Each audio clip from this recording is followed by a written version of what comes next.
Okay. I'm hearing, let me see, somebody doing something, stretch marks. Somebody might have lost some weight just recently. Um, you're starting to receive the pretty privilege. Um, someone entering into a new arena. I'm seeing a bottleneck. I'm seeing discriminate.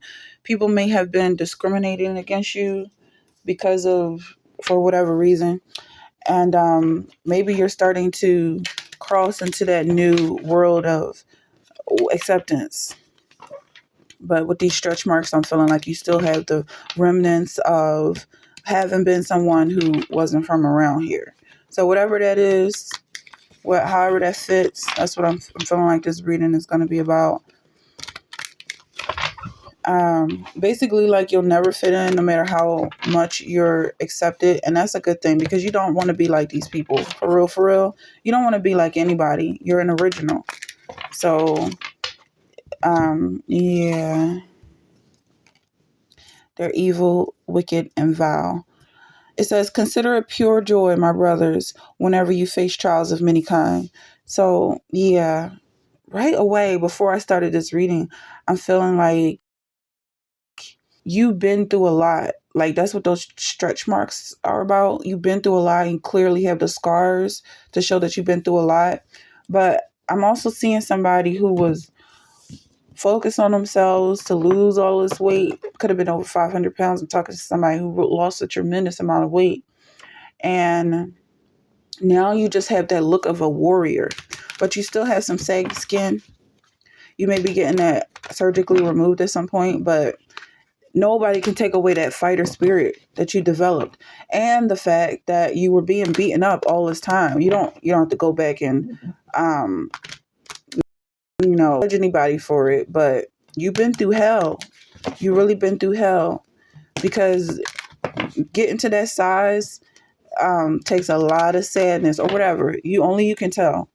Only you can say what it was like to be persecuted. But I'm feeling like that persecution led to something so amazing. And that's what's important.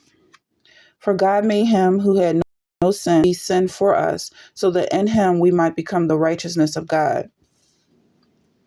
Christ was there all along taking all of those hits for you.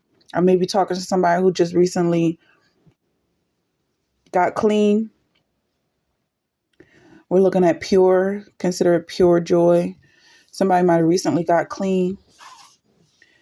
And you don't even have to go back and remember and try to reflect on what it was like because you don't have a clue. You weren't there. Christ was there.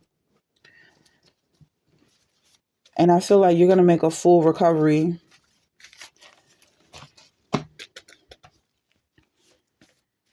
Yeah, like even those stretch marks are going to disappear. Bless the Lord, O my soul, and all that is within me. Bless his holy name. And this is, I'm feeling it's very important to say that this is due to your faith and belief in Christ. You getting better, you healing, you coming out of this darkness is not normal. This is a miracle that people are witnessing. People in your situation aren't supposed to die like that, but you, because you're saved, Christ came back for you. He didn't leave you in the dark. He didn't forsake you. And he's not going to forsake you if I'm talking to somebody who's still going through it. And the thing is, you may be surrounded by darkness, and those people that's attacking you are still in darkness. I feel like he's just coming for you. He's pulling you out of this hellhole. Blessed is he whose transgression is forgiven, whose sin is covered. Is a lot of emphasis on you being a sinner. Like, it's like, not by works lest we boast. It's not that you did anything special to receive favor. You're just like everybody else in this situation. People that don't have faith, they succumb to their situation, and that's it's just they just now working for the devil. But you have out of God. You're going to be pulled out of this darkness that you're in. I could be talking to somebody named Justin, or your name could start with a J, a G, an S. What's the message here? All right. Sticky card. Okay, that's the devil card. So we could be talking to some anti-Satanist, or somebody who was pretending, or somebody who might have been enticed by Satanism and is now being delivered. I feel like I'm talking to somebody who definitely doesn't deserve this. And you know it. You know that you did some dark shit, but you're still being called. And it's just like, because God knows just how humble you are, because you accept the fact that you don't deserve it. It's like you're perfect. You're a perfect candidate for a disciple. You know, when Christ was doing his ministry, he called some people to follow him and some people he rejected. So I feel like you're being called, and specifically because you might have been kind of bad, a baddie, whatever, bad. You might have been a bad child, like disobedient. Like people didn't want to babysit you. Ace of Wands, a problem child, a wild child, somebody that was impossible to control. And this is what I feel like God is calling, because you're so stubborn. You stay true to yourself, working for God, leaving that Satanism behind, working for God. Is just like, it's just so powerful. And you're not afraid to go all the way for him. You do receive mercy and forgiveness because Christ forgives you.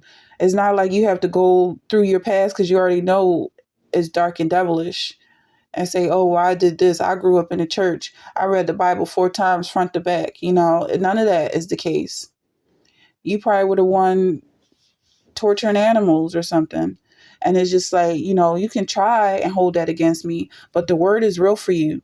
You're looking through the scriptures for salvation and forgiveness. It's not something you have the luxury of losing faith in, because this is your soul on the line. You realize that this evil leads to an evil place, a dark, evil, lonely place that you don't want to be. You realize you don't belong here. It's not a place you want to fit in. I just saw, was that 10 of Swords?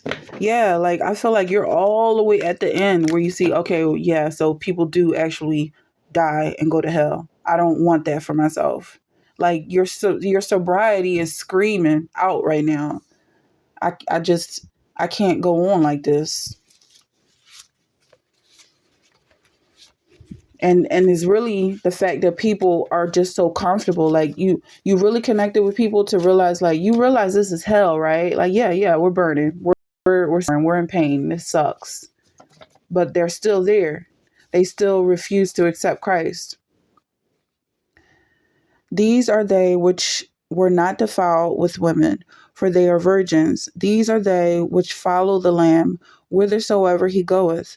These were redeemed from among men, being the first fruits unto God and to the Lamb. So now I feel like I'm talking to somebody who did stick by God the entire time. They did grow up in the church. They were reading the Bible. They were afraid to leave his shelter, to leave his grace. And to that, just thinking about how difficult that is, I feel like this is somebody who may have started to exhibit signs of schizophrenia, bipolar disorder. You may be diagnosed with autism. Now, I'm not going to go too deep because I'm only talking to chosen people. So if this is somebody who proudly wears their sickness like a badge, this is not the reading for you. Until you're ready to accept the healing from Christ, pick up your bed and walk, then I'm not talking to you. I feel like I'm talking to somebody who followed and was so good that it starts to hurt. Like you really feel like you're this hanged man. Like you really feel like you're being crucified because of how good you are. This is deep. This is about to get deep because I feel we're making like we're trading places, we're trading, transferring demons, transferring spirits. It's like now it's time for you to take that plunge and go on your journey into the valley of the shadow of death. Now it's time for you to um, fall victim to uh, outside influences. Like now it's time for you to be under the influence. And yeah, because I'm the one who's given this message, this is where the connection lies. You're going to go through some crazy stuff. You're going to go on a journey. You're going to see some things, and it's all going to come back to a tarot reading, but that's how it is sometimes. You're going to be so much better because of it. Like, no matter when you start your journey, whether you lose your virginity at 35, 40, or 18, I'll just say. What happens. If it's not right, it's not right. You're going to go on a journey and find out that Christ is your king. It don't have nothing to do with a man. Because even when you get married and realize that it's not about the man, it's about God, and all that journey, it's still about Christ, no matter what. People try to take the position of God, but it's all about him. And I won't speak too much on that. But I feel like I'm talking to a goody two-shoe and I'm talking to a bad boy.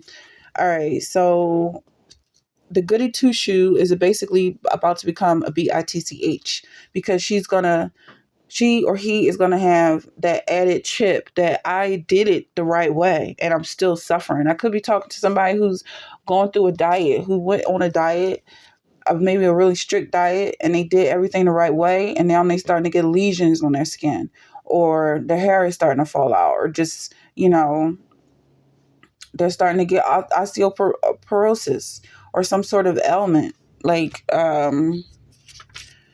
arthritis or something. And it's like, this guy, he's been eating hamburgers and steaks all his life. Why is he so healthy? And then you start to realize that maybe it is something you have to let go of, just being right because you feel right, because people are telling you that it's good, and really listen to Christ and see that he got crucified by the very people who he was fulfilling the prophecy for. He's their Messiah. They crucified their own Messiah. So something about those rules aren't right. You can go back in the Old Testament and see that Christ, he already knows that he's going to be crucified. So even while, I'm looking at Psalms, even as David cries out to the Lord, unto thee will I cry, O Lord, my rock. Be not silent to me, lest if thou be silent to me, I become like them that go down into the pit. Christ comes, he's not silent to you, and you crucify him. That's how the story goes. He already knows. You calling on his name, you asking for help, he comes down and helps you. You step on his back. It's like, that's how it is. And that's what it's like to follow God. You help people, they get your help, you pull them out the pit, you pull them out the mud, and then they start walking around like you never did nothing. Like you was the one who pulled them in. So that's what it's like. That's what I'm feeling like with this. It's gonna be a journey, and just for God sent not his son into the world to condemn the world, but that the world through him might be saved. Yeah, so it's not, look, God can handle it. God can handle the cross and anything else you want to throw at him. It's not the end of the world for him. It is his world. It's his creation. And just like raising spoiled children is not the end of the world. They come from you. They're your seed.